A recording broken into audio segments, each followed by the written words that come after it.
আসসালামু আলাইকুম প্রিয় দর্শক, আজ আমি আপনাদের জন্য নিয়ে এসেছি কিভাবে খুব সহজে কাঁঠালের হাঁটি ভর্তা করা যায় সেটি দেখাবো। কাঁঠালের হাঁটিটি আমি 2 খণ্ড করে কেটে নিচ্ছি।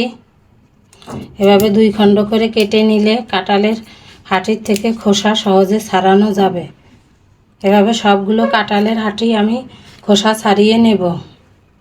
সবগুলো কাঁঠালের হাঁটি আমি খোসা ছাড়িয়ে 2 খণ্ড করে কেটে নিয়েছি। এখন সিদ্ধ করে নিব। পানির ভিতরে দিয়ে দিলাম, চুলার জালটা অন করে দিলাম। এখন আমি এই কাঁঠালের হাঁটিগুলো সিদ্ধ করে নিব।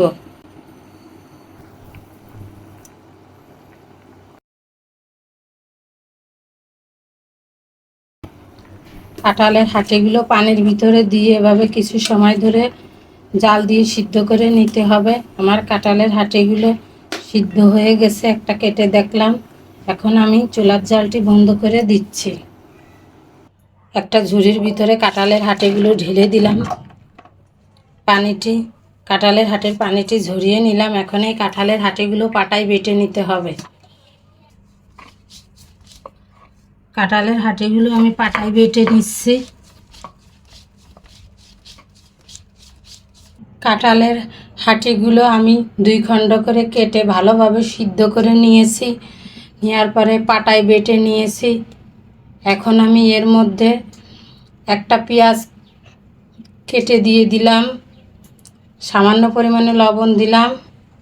এই মরিচগুলো আমি তেলের উপরে ভেজে ব্লেন্ডারে গুঁড়ো করে নিয়েছি। একটা ঢাকনা দিয়ে ঢেকে এই মরিচের গুঁড়াটি ফ্রিজে নরমালে রেখে দিলে যখন প্রয়োজন বের করে ব্যবহার করা যাবে। যে কোনো ভর্তায় বারে বারে মরিচ ভাজার ঝামেলা থাকে না। এইখান থেকে আমি পরিমাণ মতো একটু মরিচের গুঁড়া দিয়ে দিলাম। আপনারা চাইলে 2টা শুকনো মরিচ তেলের ভিতরে ভেজে কাঁঠালের হাঁটির সাথে পাটায় বেটে নিতে পারেন। এগুলো আমি ভালোভাবে একটু মাখিয়ে নিচ্ছি।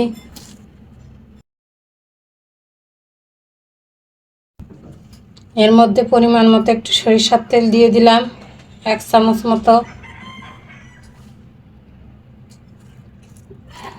একটু ভালোভাবে মাখিয়ে নিচ্ছি। এখন আমি কাঁঠালের হাঁটির সাথে মশলাটা ভালোভাবে মাখিয়ে নিচ্ছি। খুব ভালোভাবে মাখাতে হবে যাতে সব কিছু কাঁঠালের হাঁটির সাথে ভালোভাবে মেখে ভর্তা হয়ে যায়।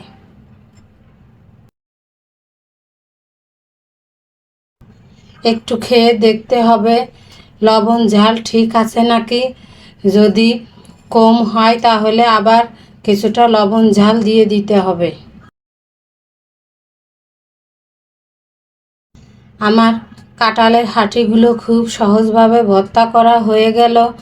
আপনাদের যদি এই রেসিপিটি ভালো লাগে তাহলে একটি লাইক কমেন্ট দিয়ে সাবস্ক্রাইব করে আমার চ্যানেলটির পাশে থাকবেন। ভিডিওটি দেখার জন্য অসংখ্য ধন্যবাদ। সবাই ভালো থাকবেন, সুস্থ থাকবেন। আল্লাহ হাফেজ।